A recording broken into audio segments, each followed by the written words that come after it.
محفل اردو ادب کی اس انجمن میں تشریف لائے معزز سامعین اور میرے دل نشیں عزیز طلباء و طالبات، السلام علیکم، آداب۔ آج کا ہمارا موضوع مولوی نذیر احمد کے ناول مرات العروس سے ماخوذ قصہ مزاج دار لٹ گئی کے حوالے سے اس کے متن کی تدریس اور اس قصے کو سمجھانے کی بات ہوگی۔ یہ قصہ 10ویں جماعت کے نصاب میں شامل ہے، تو آئیے آج ہم سب سے پہلے اس کے متن کی تدریس کریں اور پھر اس کے خلاصے پہ بھی بات کریں گے۔ اور مزاج دار لٹ گئی۔ اتفاق سے ان دنوں ایک کٹنی اس شہر میں وارد تھی، تمام شہر میں اس کا گل تھا۔ محمد عاقل نے بی بی سے کہہ دیا تھا کہ اجنبی عورتوں کو گھر میں مت آنے دینا۔ ان دنوں ایک کٹنی آئی ہوئی ہے، کئی گھروں کو لٹ چکی ہے۔ کیا ہوا کہ ایک اتفاق کی بات ہے کہ ایک شہر کے اندر ایک کٹنی آئی تھی اور اس کے بارے میں شہر میں شور پڑا ہوا تھا کہ ایک ایسی کٹنی آئی ہوئی ہے جو لوگوں کو لوٹ رہی ہے۔ محمد عاقل نے اپنی بیوی سے کہہ دیا کہ تم کسی بھی عورت کو یہاں آنے مت دینا، ان دنوں ایک کٹنی آئی ہوئی ہے جو ہر ایک گھر میں لوٹتی ہوئی جا رہی ہے۔ مزاج دار شدت سے بیوقوف تھی، اس کی گلی میں آئی۔ یہ حجن مکارہ بیوقوف عورتوں کو پھسلانے کے واسطے طرح طرح کے تبرکات اور سدہ قسم کی چیزیں اپنے پاس رکھا کرتی تھی۔ تسبیح، حق شفا، زمزمیہ، مدینہ منورہ کی کھجوریں، کوہ طور کا سرما، خانہ کعبہ کے غلاف کا ٹکڑا، عقیق البحر اور مونگے کے دانے، ناد علی، پانچ سورہ اور بہت سی دوائیاں۔ گلی میں آ کر جو اس نے اپنی دکان کھولی، بہت سی لڑکیاں جمع ہو گئی۔ اب کیا ہوا کہ مزاج دار جو تھی وہ شدت سے بیوقوف تھی، یعنی وہ ایک بیوقوف عورت تھی۔ جب اس کی گلی میں یہ عورت آئی تو اس نے بیوقوف عورتوں کو پھسلانے کی کوشش کی اور اپنے پاس بتایا کہ میرے پاس تبرکات ہیں، میرے پاس عظیم جو میرے پاس ایسی ایسی چیزیں ہیں کہ جس کی وجہ سے آپ کو فائدہ حاصل ہو سکتا ہے، اور 100 سے زائد ایسی چیزیں ہیں جو میرے پاس موجود ہیں۔ جیسے تسبیح اس نے کہا، حق شفا کہا، زمزمیہ کہا جس میں آب زمزم کا پانی رکھا جاتا ہے، مدینہ منورہ کی کھجوروں کے بارے میں ذکر کیا، کوہ طور کے سرمے کے بارے میں بات کی، خانہ کعبہ کی غلاف کے ٹکڑے کے بارے میں بات کی، عقیق البحر یعنی سمندر سے ایک قیمتی پتھر جو نکلتا ہے اس کی بات کی، اور مونگے کے دانے، ناد علی یعنی حضرت علی کو پکارا جائے، 5 سورے یعنی جس میں 5 سورتیں ہوتی ہیں، اور بہت سی دوائیاں۔ یہ چیزیں جب اس نے اپنے پاس لوگوں کو بتائی تو لوگ اس کی باتوں میں آ گئے، اور اس نے ایک دکان گلی میں کھول لی۔ جب اس نے یہ دکان کھولی تو گلی کے بیچ بہت سی لڑکیاں وہاں جمع ہونا شروع ہو گئی۔ مزاج دار نے بھی سنا، زلفن سے کہا، گلی سے جب اٹھنے لگے تو حجن کو یہاں لوا لانا، ہم بھی تبرکات کی زیارت کریں گے۔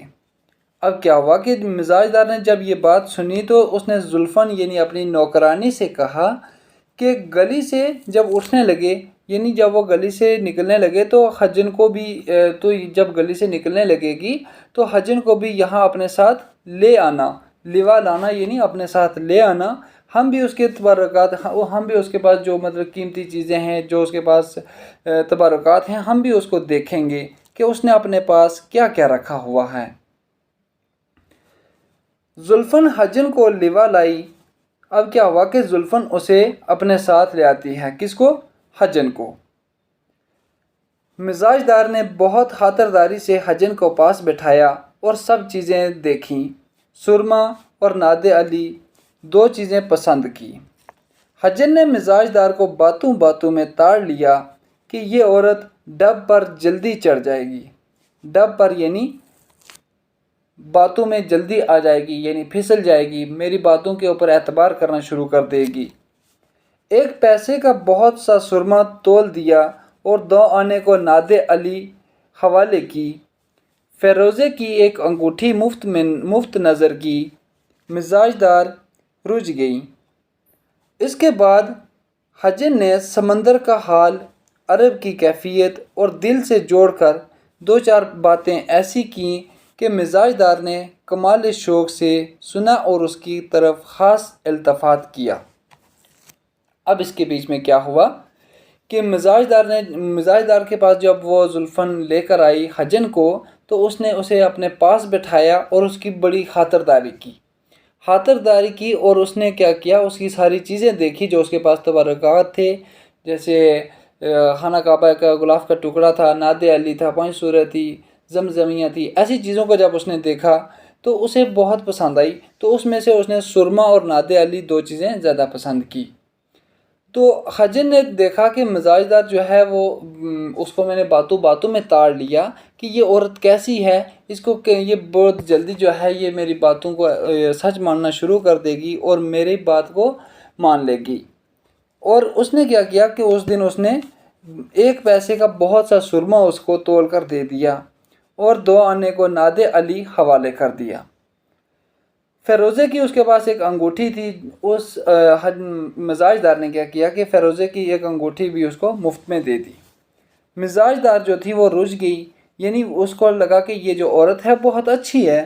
اس کے بعد حجن نے سمندر کا حال، عرب کی کیفیت اور دل سے جوڑ کر 2-4 باتیں ایسی کی، مطلب اس نے اب ایسی باتیں کی کہ جس کی وجہ سے مزاج دار کو شوق ہوا کہ میں اس عورت کو اور سنوں، اور اس کی وجہ سے اس کا جو اتفاق تھا، اس کا جو شوق تھا وہ بڑھنا شروع ہو گیا اور اس کی طرف وہ متوجہ ہو گئی۔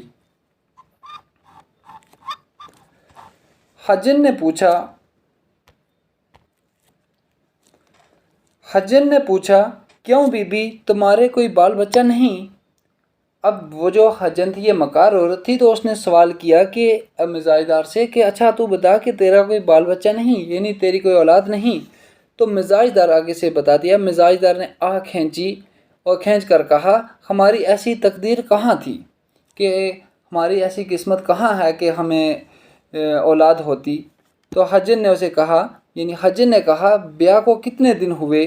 تو مزاج دار اسے کہتی ہے، مزاج دار نے کہا ابھی برس روز نہیں ہوا، مطلب 1 سال اور کچھ ہی دن ہوئے ہیں۔ مزاج دار کی بے قلی کا اب تو حجن کو یقین ہوا اور دل میں کہنے لگی کہ اس نے تو اولاد کا نام سن کر ایسی کھینچی جیسے کوئی برسوں کا امیدوار ہو۔ مزاج دار کی اس بے بسی کو دیکھ کر اب حجن کو اس چیز کا یقین ہو گیا، اس کو بھروسہ ہو گیا، اور دل ہی دل میں کہنے لگی یہ تو عورت جو ہے اولاد کے لیے ترسی جا رہی ہے، اور سالوں ہو چکے ہیں یہ اولاد کے لیے مطلب ترسی جا رہی ہے، اسے ایسے محسوس ہو رہا ہے، لیکن البتہ اس کی شادی کو ابھی سال ہی ہوا ہوگا یا کچھ ہی عرصہ ہوگا، لیکن اس کا دل جو ہے اولاد کے لیے کتنا بے تاب ہے۔ تو حجن نے کہا نا امیدی کی بات نہیں، تمہارے اتنے بچے ہوں گے کہ تم سنبھال نہ سکو گی۔ یہ بات کس نے کہی؟ حجن نے، کہ تم مت نا امید ہونا، اللہ سے ہمیشہ امید لگائے رکھنا، تمہارے پاس اتنے بچے ہوں گے کہ تم انہیں بڑی مشکل سے سنبھالو گی، البتہ بالفعل اکیلے گھر میں جی گھبراتا ہوگا۔ میاں کا کیا حال ہے؟ اب اس کو گمراہ کرنے کے لیے دیکھنا کہ کس طرح سے اس کو پھسلانے کی کوشش کی، اور باتوں میں وہ کیسے ڈب پر لانے کی کوشش کر رہی ہے۔ اس نے بچوں کا ذکر کرتے ہوئے اس نے اس کے شوہر کا حال پوچھنا شروع کر دیا۔ تو مزاج دار نے کہا ہمیشہ مجھ سے ناخوش رہا کرتے ہیں، کہ میرا جو شوہر ہے وہ ہمیشہ مجھ سے ناراض ہی رہتا ہے۔ عرض پہلی ہی ملاقات میں مزاج دار نے حجن سے ایسی بے تکلفی کی کہ اپنا جز عقل اس سے کہہ دیا، اور حجن نے باتوں میں تمام بید معلوم کر لیا۔ بید کہتے ہیں راز کو۔ ایک پیر کامل حجن بیٹھی رہی، رخصت ہونے لگی تو مزاج دار نے بہت منت کی، اچھی بھی، اب کب تک آؤ گی؟ اب کیا ہوا کہ پہلی ہی ملاقات کے اندر حجن نے مزاج دار کو اپنی باتوں میں پھسلا لیا، اپنی باتوں میں گمراہ کر لیا، اور اس کو بیوقوف بنانے میں کامیاب ہو گئی۔ اور اس کو بیوقوف بنانے کے بعد جو ہی وہ بیوقوف بنی تو اس نے اپنی بے تکلفی میں ہو کر وہ تمام راز کی باتیں اس کو بتانی شروع کر دی، اور حجن بھی اس کے رازوں سے آشنا ہو گئی، یعنی معلوم ہو گئی۔ تو جب وہ اس سے رخصت ہونے لگی تو اس نے مزاج دار نے پھر کہا کہ اچھا اب تم دوبارہ کب آؤ گی؟ تو حجن نے اسے کہا میری بانجی موم گروں کے چھتے میں رہتی ہے اور بہت بیمار ہے، اسی کے علاج کے واسطے میں آگرے سے آئی ہوں۔ دوا معالجے سے فرصت کم ہوتی ہے، مگر انشاءاللہ دوسرے روز تم کو دیکھ جایا کروں گی۔ اب اس نے کیا بولا کہ میری جو بانجی ہے وہ کہاں رہتی ہے؟ موم گروں کے چھتے میں، اور وہ بہت بیمار اس کی صحت جو ہے وہ بہت خراب ہے۔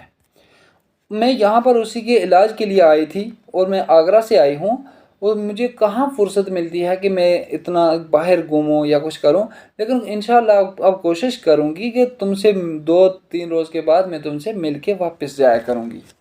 اب اس کو کس طرح سے گمراہ کر رہی ہے یہ حجن، یعنی جو مکار عورت ہے۔ اگلے دن حجن پھر موجود ہوئی اور ایک ریشمی آزار بند لے آتی آئی۔ آزار بند کہتے ہیں ایک کمر میں باندھنے والا دھاگا۔ مزاج دار دور سے حجن کو آتے دیکھ کر خوش ہو گئی اور پوچھا یہ آزار بند کیسا ہے؟ جب اگلے روز آئی تو وہ آزار بند لے کر آئی تو وہ کس کپڑے کا تھا؟ ریشمی کا کپڑے کا۔ تو مزاج دار اسے دیکھ کر خوش ہوئی، تو حجن کو آتے ہوئے دیکھا جب تو بڑی خوش ہوئی اور اس نے پوچھا کہ یہ جو آزار بند ہے یہ تم نے مطلب کیوں لایا ہے اور کیسا ہے، کیوں مطلب اس کا کیوں اس کو استعمال کیا جاتا ہے؟ تو یہ آزار بند اس کا کام کیا ہے؟ تو حجن نے کہا بکاؤ ہے، میں نے اس کو بیچنا ہے۔ مزاج دار نے پوچھا کتنے کا ہے؟ تو اس نے آگے سے جواب دیا، یعنی حجن نے کہا 4 آنے کا۔ محلے میں ایک بیگم رہتی ہیں، اب غریب ہو گئی ہیں، اسباب بیچ بیچ کر گزر کرتی ہیں، میں ان کی اکثر چیزیں بیچ لا دیا کرتی ہوں۔ یعنی اس محلے کے اندر ایک عورت رہتی ہیں، میں کیا کرتی ہوں کہ وہ بوڑھی ہو گئی ہیں، ان کی جو چیزیں ہوتی ہیں میں وہ باہر جا کر بیچتی ہوں۔ مزاج دار اتنا سستا آزار بند دیکھ کر لوٹ ہو گئی۔ جب یہ اتنا سستا آزار بند اس نے مطلب سنا کہ اتنا سستا ہے تو اس نے کہا کہ میں اس کو خرید ہی لیتی ہوں۔ فوراً اس نے پیسے نکالے، حجن کے ہاتھ میں دیے اور بہت گڑ گڑا کر کہا اچھی بھی، جو چیز بکاؤ ہوا کرے پہلے مجھ کو دکھا دیا کرو۔ اب کیا ہوا کہ اس نے آزار بند جو ہے وہ لے لیا اور اسے کہا کہ جو چیز آپ بیچنا چاہتی ہوتی ہو وہ پہلے مجھے دکھایا کرو، اگر میرے لیے وہ فائدہ مند ہو تو میں اس کو خرید لیا کروں گی۔ حجن نے کہا بہت اچھا، پہلے تم اور پیچھے اور، یعنی پہلے تمہارے پاس لایا کروں گی پھر اس کے بعد کسی دوسرے کے پاس جایا کروں گی۔ اس کے بعد ادھر ادھر کی باتیں ہوا کی چلتے ہوئے حجن نے ایک بٹوا نکالا، اس میں کپڑے اور کاغذ کی کئی تہوں میں تھوڑی لونگیں تھیں۔ ان میں 2 لونگیں حجن نے مزاج دار کو دی اور کہا کہ دنیا میں محبت اسی واسطے ہوا کرتی ہے کہ ایک سے دوسرے کو فائدہ ہو۔ یہ 2 لونگیں میں تم کو دیتی ہوں، ایک تو تم اپنی چوٹی میں باندھ لو، دوسری تمہارے میاں شاید شبہ کریں تکیے میں سی دو۔ ان کا اثر آج ہی دیکھ لینا، اتنی احتیاط کرنا کہ پاک صاف جگہ میں رہیں۔ اپنے قد کے برابر ایک کلاوہ مجھ کو ناپ دو، میں تم کو ایک گنڈا بنوا دوں گی۔ اب دیکھو کہ یہاں پہ کیا ہوا کہ اس کے بعد اس نے کیا کیا، ادھر ادھر کی باتیں شروع کر دی، اور باتیں کرتے کرتے ہوئے اس نے اپنا بٹوا نکالا، یعنی پرس اپنا نکالا۔ اس میں کیا تھا، کپڑے اور کاغذ کی کچھ تہوں میں تھوڑی تھوڑی لونگیں تھیں۔ وہ لونگ جو مطلب چائے میں ڈالتے ہیں کبھی یا کسی گرم مسالے کے ساتھ میں ہوتے ہیں وہ لونگ، تو اس میں سے 2 اس نے نکالے اور مزاج دار کو دیے اور اس سے کہا کہ دنیا کے اندر جو محبت ہوتی ہے وہ اسی واسطے ہوتی ہے کہ ایک دوسرے کو فائدہ ہو بلکہ نقصان نہ ہو۔ یہ تمہیں میں 2 جو لونگ دے رہی ہوں اس میں سے ایک آپ اپنی چوٹی کے ساتھ باندھ لو، اور دوسرا کہیں ایسا نہ ہو کہ اگر آپ ایسے یہ باندھ لو تو تمہارا جو شوہر ہے وہ شک کرنا شروع کر دے کہ یہ تم نے کیا باندھا ہوا ہے۔ تو تم ایسا کرو کہ اس میں یہ جو دوسرا ہے تم اپنے شوہر کے تکیے میں سلائی کر کے رکھ دو۔ ان کا پھر تم اثر بھی دیکھ لو گی کہ مطلب اس کا کیا اثر ہوتا ہے، اور اتنا احتیاط کرنا کہ یہ جو لانگ ہے یہ پاک صاف جگہ پر رہیں، اور اپنے قد کے برابر اب ایسا کرو کہ جتنا تمہاری لمبائی ہے اس لمبائی کے برابر مجھے ایک دھاگا ناپ کر دے دو۔ میں تمہیں کیا کرتی ہوں کہ گنڈا یعنی گلے میں آپ کو تعویذ کے لیے ایک ڈوری بنا کر دیتی ہوں جو تم گلے میں ڈالو گی۔ مزاج دار دل و جان سے معتقد ہو گئی۔ اب کیا ہوا کہ مزاج دار جو تھی وہ اس کی باتوں پر پورا عمل کرنا شروع ہو گئی اور اس کی باتوں میں گمراہ ہو جاتی ہے، تو وہ اس کی باتوں پر پھر بھروسہ کرنا شروع کر دیتی ہے۔ معتقد یعنی بھروسہ کرنا شروع کر دیتی ہے۔ حجن لونگے دے کر رخصت ہو گئی۔ مزاج بہو نے غسل کر کے کپڑے بدل، خوشبو لگا ایک لونگ تو بسم اللہ کر کے اپنی چوٹی میں باندھی اور میاں کے پلنگ کی چادر اور تکیوں کے غلاف بدل ایک لونگ کسی تکیے میں رکھ دی۔ اب کیا ہوا کہ اس نے جیسی اس کو ترکیب بتائی کہ یہ کرنا ہے کہ تو نے غسل کرنا ہے اور اس کے بعد کپڑے بدلنے ہیں، خوشبو لگانی ہے، بسم اللہ کرنی ہے اور اپنی چوٹی کے ساتھ لونگ ایک باندھنا ہے، اور پلنگ میاں کے یعنی اپنے شوہر کے پلنگ کے چادر جو ہے وہ بھی بدلنی ہے، اس کے تکیے کے غلاف بھی بدلنے ہیں، اور پھر تو کیا کرے گی، مطلب یہ جو لونگ ہے اس کے تکیے کے بیچ میں باندھ کر سی دے گی۔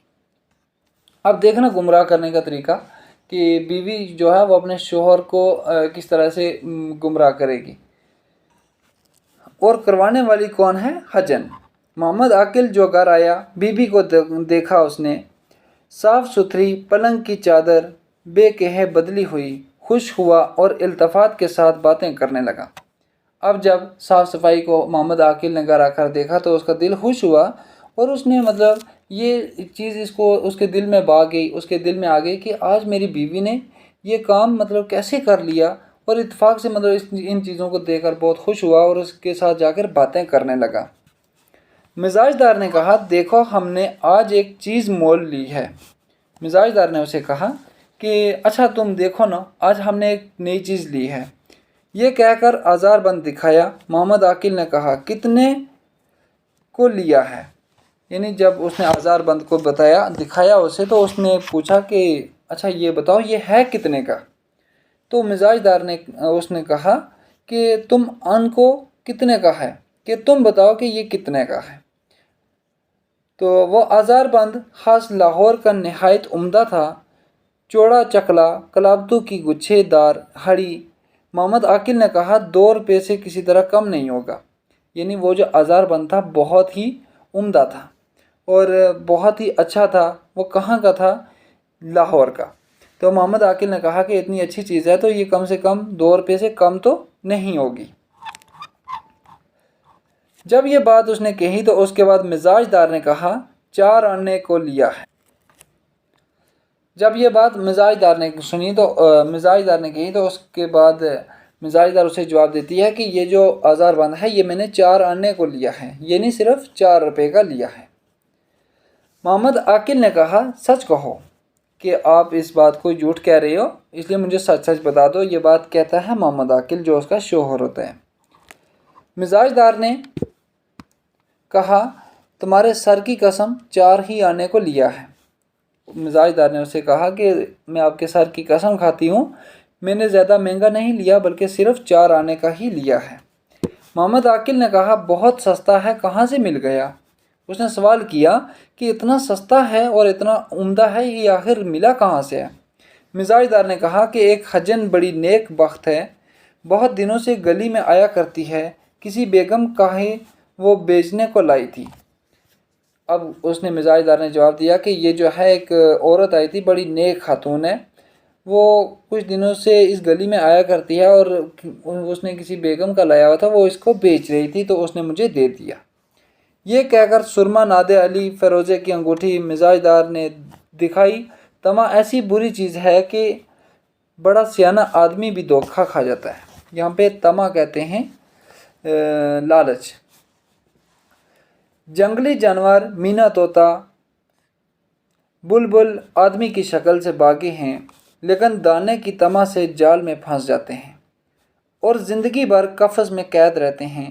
اسی طرح محمد عاقل اپنا فائدہ دیکھ کر خوش ہوا، اور جب مزاج دار نے کہا کہ وہ حجن بیگم کا تمام اسباب جو بکنے کو نکلے گا میرے پاس لانے کا وعدہ کر گئی ہے۔ اب کیا ہوا کہ لالچ تھوڑی تھوڑی کس کو بھی آ گئی؟ محمد عاقل کو بھی آ گئی کہ یار یہ جو عورت ہے اس نے مطلب اتنا سستا 1000 بند دے دیا، آخر کیسے؟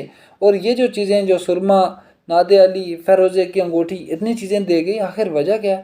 چلو دیکھتے ہیں کہ اس نے اتنا کچھ دیا تو اور بھی کیا دیتی ہے۔ تو اس کے دل میں بھی کیا آ گئی؟ تھوڑی تھوڑی لالچ آ گئی۔ تو اس نے کیا کیا کہ وہ بھی اس کے دام میں پھنسنا شروع ہو گیا۔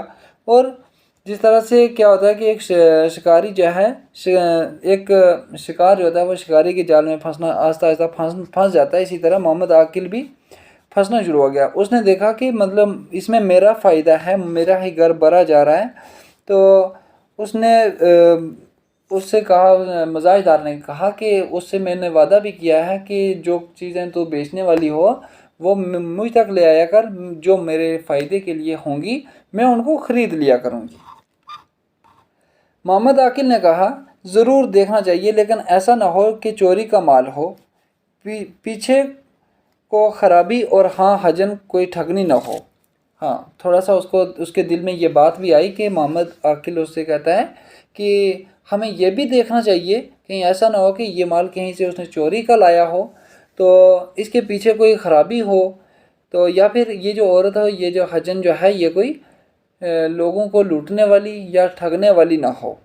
مزاج دار نے کہا خدا خدا کرو وہ حجن ایسی نہیں ہے۔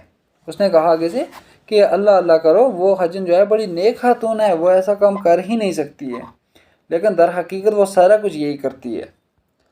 دیکھو آگے کہ غرض بات گئی گزر ہوئی، محمد عاقل سے جو آج ایسی باتیں ہوئی لوگوں پر مزاج دار کا اعتقاد جم گیا۔ اگلے دن زلفن کو بیچ حجن کو بلوایا، اور آج مزاج دار بیٹی بنی اور حجن کو ماں بنایا۔ اب یہاں پر رشتہ جو حجن تھی وہ ماں کے طور پر اب سامنے آتی ہے، اور ماں اور بیٹی کے درمیان میں کوئی راز نہیں رہتا ہے۔ وہ اس طرح سے حجن جو تھی وہ ماں کا درجہ اپنا لیتی ہے اور مزاج دار بیٹی کا۔ رات کے وقت محمد عاقل سے پھر حجن کا ذکر آیا تو پھر محمد عاقل نے کہا دیکھو ہوشیار رہنا، اس بیس میں کٹنیاں اور ٹھگنیاں بہت ہوا کرتی ہیں۔ لیکن طمع نے خود محمد عاقل کی عقل پر ایسا پردہ ڈال دیا کہ اتنی موٹی بات وہ نہ سمجھا کہ وہ روپے کا مال 4 آنے کو کوئی بے وجہ بھی دیتا ہے۔ محمد عاقل کو مناسب تھا کہ قطعاً اس حجن کے آنے کی ممانعت کرتا اور سب چیزیں اس کی پھروا دیتا، اور مزاج دار کو اتنی عقل کہاں تھی کہ اس کو سمجھتی۔ کئی دن کے بعد مزاج دار نے حجن سے پوچھا کیوں بھی آج کل بیگم کی کوئی چیز نہیں لائی؟ حجن نے جان لیا کہ اس کو اچھی چاٹ لگی ہے۔ کہا تمہارے ڈب کی کوئی چیز نکلے تو لاؤں۔ 2-4 دن کے بعد جھوٹے موتیوں کی ایک جوڑی لائی اور کہا لو بھی خود بیگم کی نتھ کے موتی ہیں، نہیں معلوم 1000 کی جوڑی ہے یا 500 کی۔ پناہ مل جوہری کی دکان میں نے دکھائی تھی، لٹو ہو گیا۔ 200 روپے میرے پلے میں باندھے دیتا تھا، میں بیگم سے 50 روپے لائی ہوں، تم لے لو، پھر ایسا مال نہ ملے گا۔ مزاج دار نے کہا 50 روپے نقد تو میرے پاس نہیں ہیں۔ اب یہاں پہ بات کیا ہوئی؟ جب حجن کی باتوں کے بارے میں سن کر محمد عاقل کو پتہ چلا کہ کہیں ایسا نہ ہو کہ وہ عورت جو ہے وہ ٹھگنی ہو، تو مزاج دار نے اسے کہا کہ نہیں ایسی بات اس کے بارے میں مت کرنا، وہ تو بہت اچھی ہے، نیک گزار ہے، اللہ کی نیک بندی ہے۔ تو محمد عاقل کے اندر بھی کیا ہوا کہ تھوڑی تھوڑی لالچ آنی شروع ہو گئی، اس کا بھی لوگوں کے درمیان اس پر بھروسہ بننا شروع ہو گیا۔ تو اگلے دن کیا ہوا کہ مزاج دار نے اپنی نوکرانی یعنی زلفن کو بیچ کر اسے بلایا، اور ماں بیٹی کا رشتہ جو ہے ان کے درمیان قائم ہوا۔ رات کے وقت کیا ہوا کہ محمد عاقل کے سامنے پھر دوبارہ اس حجن کا ذکر آیا، تو عاقل نے کہا کہ میری بیوی مزاج دار تھوڑا سا ہوشیار ہے نا، اس بیس میں ٹھگنیاں جو ہوتی ہیں لوگوں کو لوٹنے والی وہ بھی بہت ہوا کرتی ہیں، لیکن تھوڑا سا اب دل کے اوپر اس پہ بھی لالچ آ چکی تھی محمد عاقل کے کہ اس نے اتنی سستی سستی چیزیں دی ہیں تو شاید ہو سکتا ہے کہ آنے والے کال میں کچھ اور بھی مل سکتا ہے۔ محمد عاقل جو تھا وہ پہلے تو اس کو نہیں مان رہا تھا، لیکن بعد میں اسے اس پر بھی اعتبار کرنا شروع کر دیا اور اس کی عقل کے اوپر پردہ ڈال گیا، تو وہ اس کی بات کو نہیں سمجھ سکا۔ اور ساتھ میں جو اس کی بیوی تھی محمد عاقل کی مزاج دار، وہ بھی کوئی اتنی عقل مند نہیں تھی بلکہ بیوقوف عورت تھی، جس کی وجہ سے حجن نے اسے ٹھگ لیا تھا۔ اب کیا ہوا کہ کچھ دن جب وہ حجن جو تھی وہ کچھ سامان لے کر نہیں آئی تو اس نے سوال کیا کہ آپ کچھ سامان لے کر نہیں آئی، تو اس نے آگے سے جواب کیا دیا کہ آپ کے فائدہ مند جو کوئی سامان تھا وہ نہیں ملا، تو اس وجہ سے میں کچھ بھی آپ کے لیے نہیں لائی، لیکن چلو اب میں آپ کے لیے ایک موتیوں کا ایک جوڑی لائی ہوں یا ایک موتیوں کا چوڑا لائی ہوں۔ اب دیکھتی ہوں کہ یہ جو ہیں بہت عمدہ ہیں، میں ایک جوہری کو بتانے گئی تھی تو اس نے اس کو بہت پسند کیا اور لٹو ہو گیا۔ وہ مجھے 200 روپے پلے میں باندھ رہا تھا، لیکن میں اس سے مطلب چھڑا کے لے آئی اور میں کہ تمہارے پاس لے جاؤں، یہ تم لے لو، اور کیونکہ یہ جو مال ہے یہ دوبارہ سے پھر ایسا نہیں ملے گا۔ مزاج دار نے کہا 50 روپے نقد تو میرے پاس نہیں ہیں۔ حجن نے کہا کیا ہوا بیٹی، پانچیاں بیچ کر لے لو، یعنی چوڑیاں جو ہیں آپ نے پہنی ہوئی ان کو بیچ کر لے لو۔ نہیں تم جانو آج یہ موتی بک جائیں گے۔ حجن نے اس ڈب سے کہا کہ مزاج دار فوراً زیور کا صندوقچہ اٹھا کر لائی اور حجن کو پہچان نکال کر حوالے کر دی۔ اب کیا ہوا کہ اس نے جب اس کو تھوڑی سی لالچ اور دی کہ کہیں ایسا نہ ہو کہ آج آپ اگر اس کو چھوڑ دو تو یہ کوئی اور خرید لے، تو اس وجہ سے اس نے کیا کیا کہ وہ فوراً اندر گئی اور اندر سے وہ زیور کا جو باکس ہوتا ہے یعنی صندوقچہ ہوتا ہے وہ اٹھا کر لائی اور اس کے بیچ سے پانچیاں نکال لی اور اس کے حوالے کر دی۔ اب دیکھنا کہ کس طرح سے لوٹ رہی ہے۔ حجن نے مزاج دار کا زیور دیکھ کر کہا اے ہے کیسی بے احتیاطی سے زیور مولی گاجر کی طرح ڈال رکھا ہے بیٹی، دگدگی میں ڈور ڈلوا لو، بالی پتے مرکیاں بازو بند میلے چکٹ ہو گئے ہیں، میل سونے کو کھائے جاتا ہے، ان کو اجلوا دو، یعنی اجلواؤ۔ کیا ہوا کہ وہ کہہ رہی ہے آگے سے کیا، کون، حجن کہہ رہی ہے کہ یہ جو زیور تم نے اندر رکھا ہوا ہے دیکھو کہ اس کی کتنی بری حالت ہو گئی ہے، کہ مولی گاجر تو نہیں ہے کہ جو آپ نے ایسے ہی زمین کے اندر ڈال دی مٹی کے اندر، اس میں دیکھو کہ کتنی دھول چڑھی ہوئی ہے، کتنی بری حالت ہوئی ہے، اس کے جو بالیاں ہیں مرکیاں ہیں بازو بند ہیں، اور یہ جو میلے چاکر ہیں جو گلے میں ڈالنے کے لیے کچھ سامان ہے یہ سارے کا سارا دیکھو کتنا خراب ہوا جا رہا ہے۔ اچھا ایک کام کرو کہ اب تم اس کو سونار کے پاس یعنی جوہری کے پاس لے جاؤ اور وہاں جا کر اس کو صاف کرا دو، اجلواؤ یعنی صاف کرا دو۔ مزاج دار نے کہا کون ڈورا ڈلوا کے لائے اور کون اجلا کر لائے، ان سے کہتی ہوں تو وہ کہتے ہیں کہ مجھے فرصت نہیں۔ اب مزاج دار اسے اپنے راز کی باتیں بتانا شروع کر دی ہے، وہ ماں بنی ہوئی ہے اور یہ بیٹی بنی ہے۔ اب دونوں کے درمیان کیا ہوتا ہے کہ راز فاش ہونے شروع ہو جاتے ہیں، اور مزاج دار جو ہے وہ بالکل بیوقوف ہے، وہ اپنے راز بتاتی جا رہی ہے کہ میرا شوہر مجھے مطلب کہاں اتنی دھیان رکھتا ہے میرا، تو میں جب بھی اسے کچھ کہتی ہوں وہ میری بات نہیں مانتا، اور اسے اور موقع مل جاتا ہے کہ کہاں وہ میری بات مانتے ہیں اور کہاں اجلوا کر وہ لاتے ہیں۔ جب بھی میں انہیں کچھ کہتی ہوں تو وہ کہتے ہیں میرے پاس تمہاری اس کام کے لیے کوئی وقت نہیں ہے، فرصت یعنی میرے پاس خالی کوئی لمحہ نہیں ہے۔ حجن نے کہا اوئے بیٹی یہ کون بڑا کام ہے، یعنی یہ کون سا کوئی بڑا کام ہے، لو موتی رہنے دو، میں ابھی ڈورا ڈلوا دوں، اور جو زیور میلا ہے مجھے نکال لا دو، میں ابھی اجلوا دوں۔ اب کیا ہوتا ہے کہ حجن اسے کہتی ہے کہ او بیٹی تو کیوں اتنے پریشان ہو رہی ہے، یہ کون سا اتنا بڑا کام ہے، یہ لو تم موتی رہنے دو، اور یہ جو سونے کا جو زیورات ہیں یہ مجھے نکال کر دو، اور میں ابھی جاتی ہوں باہر سے انہیں جوہری کے پاس لے جا کر اس کو اجلوا دیتی ہوں یعنی صاف کروا دیتی ہوں۔ مزاج دار نے سب زیور حوالے کیا۔ اب کیا ہوتا ہے کہ جو اس کے پاس سارا زیور تھا وہ سارے کا سارا وہ اٹھا کر حجن کو دے دیتی ہے، بڑے مزے سے دے دیتی ہے، اور وہ اٹھا کر چل دیتی ہے۔ حجن نے کہا زلفن کو بھی ساتھ کر دوں؟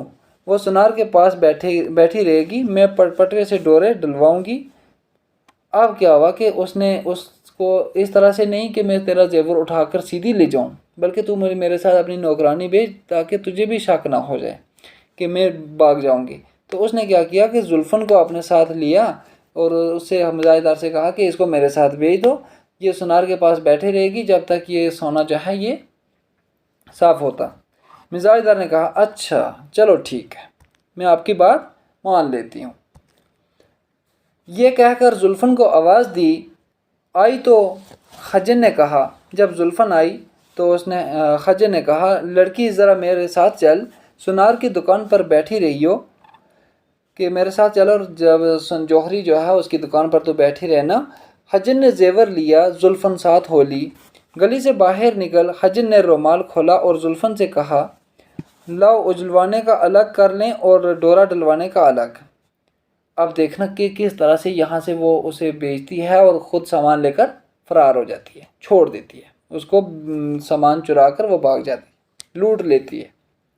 کیا ہوتا ہے کہ زیور وہ سارا لیتی ہے، زلفن ساتھ ہو جاتی ہے اس کے ساتھ۔ جب گلی سے نکلتی ہے تو وہاں پہ خجن اسے کہتی ہے کہ آ جا بیٹی، ایک کام کرتے ہیں، جو اجلوانے کے لیے ہے وہ الگ کرتے ہیں اور جو ڈورا ڈلوانے کے لیے ہے اسے الگ کرتے ہیں۔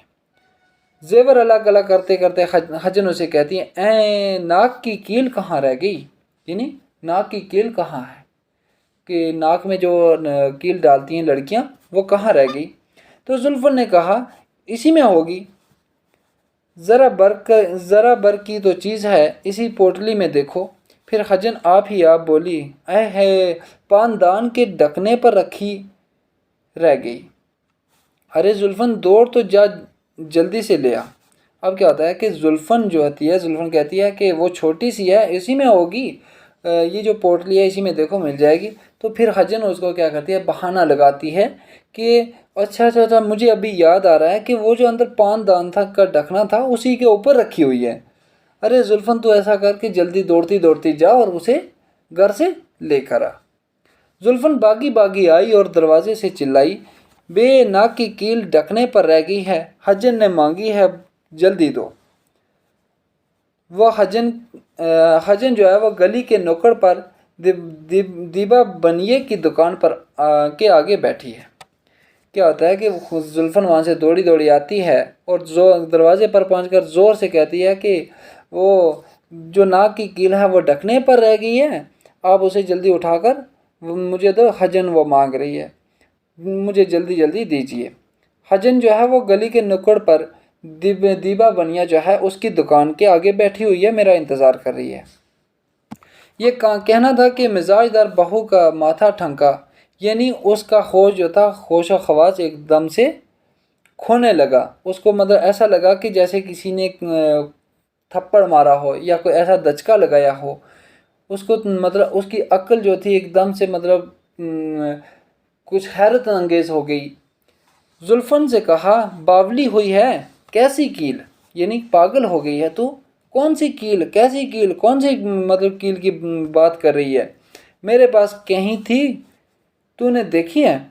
میرے پاس تو کوئی تھی ہی نہیں، تو کون سی کیل کی بات کر رہی ہے؟ ارے کم بخت دوڑ دیکھ تو خجن کہیں چلی نہ جائے۔ اب وہ خجن وہ سے زلفن سے مزاج دار کہتی ہے ارے وہ جھوٹ بول رہی ہے، میرے پاس کوئی کیل نہیں تھی، وہ کم بخت اس کو دیکھ جا کے کہ وہ کہیں خجن جو ہے وہ چلی نہ جائے۔ زلفن جو ہے الٹے پاؤں دوڑی، خجن کو ادھر ادھر دیکھا، کہیں پتہ نہ تھا۔ اب کیا ہوتا ہے کہ زلفن انہی پاؤں سے مطلب جیسے سیدھے پاؤں آئی تھی الٹے پاؤں مطلب وہیں سے پیچھے مڑ کر دوڑنے لگی، تو اور جا کے دیکھا اس کو تو وہ کہیں پر بھی نہ ملی۔ اب کیا ہوا کہ اس کو دیکھنے کے بعد جب وہ نہ ملی تو آگے مزاج دار سے وہ واپس آ کر اس نے کہا بے خجن کا تو کہیں پتہ نہیں، میں بازار تک دیکھ آئی، اتنی دیر میں نہیں معلوم کہاں غائب ہوگی۔ اب کیا ہوا کہ مزاج دار نے اس سے کہا کہ خجن کا میں نے ہر جگہ پتہ کیا لیکن وہ کہیں پر بھی نہیں ملی، میں بازار تک اس کو دیکھتی آئی، اس کو ڈھونڈا لیکن وہ کہیں بھی نہ ملی، اتنی دیر میں مطلب نہیں معلوم کہ وہ کہاں چلی گئی، پتہ نہیں شہر ہی چھوڑ کر کوچ کر گئی یہ سن کر مزاج دار سر پیٹنے لگی۔ اب اس کو سمجھ آنی شروع ہو گئی، اس کو مزاج دار کو، کہ وہ جو حجن تھی وہ مکارہ تھی، وہ جھوٹی تھی، اس نے فریب دیا، اس نے میرے ساتھ دھوکہ کیا، یعنی اس کو اب سمجھ آنے لگ گئی، اور اپنے سر کو دونوں ہاتھوں سے پیٹنے لگی، مارنے لگی۔ ہائے میں لٹ گئی، ہائے میں لٹ گئی، دونوں ہاتھوں کو سر پہ مار کر کہنے لگی، اور زور زور سے کہنے لگی، ارے لوگو، خدا کے لیے دوڑو، موم گھروں کے چھتے تک لوگ دوڑے، یعنی دور دور سے لوگ آئے، اور وہاں جا کر معلوم ہوا کہ کہیں کی بہتی بہاتی مہینہ بھر سے کرائے پر آ کر رہتی تھی، کہ موم گھروں کے چھتے تک وہ لوگ دوڑے ہوئے گئے، اور وہاں جا کر جب پتہ چلا کہ یہ عورت جو تھی 1 مہینے کے لیے آئی تھی اور کرائے پر یہاں رہ رہی تھی، 4 دن سے مکان جو ہے وہ بھی اس نے خالی کر دیا اور یہاں سے وہ چلی گئی ہے۔ تو اب کیا ہو سکتا ہے؟ یہ جو تھا اس ناول کے اندر، یہ جو ناول میرات العروس، اس کے بیچ میں یہ قصہ دیا گیا تھا کہ عورتوں کی تعلیم جو ہے بہت ضروری ہے سماج کے اندر، جس طرح سے مردوں کے لیے تعلیم ضروری ہے عورتوں کے لیے بھی ضروری ہے۔ لیکن کیا ہوتا ہے کہ کچھ عورتیں جو ہیں اتنی بیوقوف ہوتی ہیں، وہ دوسروں کی باتوں میں آ جاتی ہیں، اور ان کے شوہر بھی جو ہیں وہ بھی بیوقوف ہو جاتے ہیں اور عورتوں کی باتوں میں آ جاتے ہیں، اور ان کو جو چالاک لوگ ہوتے ہیں، جو ٹھگ باز ہوتے ہیں، وہ لوگ انہیں بہت آسانی کے ساتھ لوٹ لیتے ہیں۔ اس ناول کے ذریعے، اس قصے کے ذریعے، یعنی مزاج دار لٹ گئی کے ذریعے، جو عوام کے اندر اس کا بنیادی مقصد ہے وہ یہ ہے کہ سماج کے اندر تعلیم جو ہے وہ بہت ضروری ہے۔ کسی بھی طبقے کے اندر جب تک تعلیم نہ ہوگی، وہاں کی عوام لٹتی رہے گی، وہاں کی عوام کے مستقبل جو ہے وہ پسماندہ رہے گا، یعنی وہ گمراہ رہے گی، وہ آگے نہیں بڑھ پائے گی۔ اس ناول میں آپ نے دیکھا کہ ایک عورت جو ہے وہ کس طرح سے ٹھگ لیتی ہے، وہ چالاک باز ہوتی ہے، اور بیوقوف عورتوں کو کس طرح سے بیوقوف بناتی ہے، اور بیوقوف بنانے کے بعد سارے کا سارا زیورات، سارے راز کی باتیں، مطلب جھوٹے تبرکات، جھوٹی چیزوں کا ذکر کر کے وہ ان سے چیزیں لے لیتی ہے، اس کو لوٹ لیتی ہے، اور اس کا گھر جو ہے وہ اجاڑ دیتی ہے۔ اس لیے کیا کہا گیا ہے کہ عورتوں کے لیے تعلیم بہت ضروری ہے۔ اس ناول کا بنیادی مقصد ہی یہی تھا کہ سماج کے اندر جب تک ایک لالچ والا انسان ہے تو وہ آگے نہیں بڑھ سکتا، بلکہ وہ لالچ کی وجہ سے نیچے گرے گا، وہ آگے نہیں جائے گا۔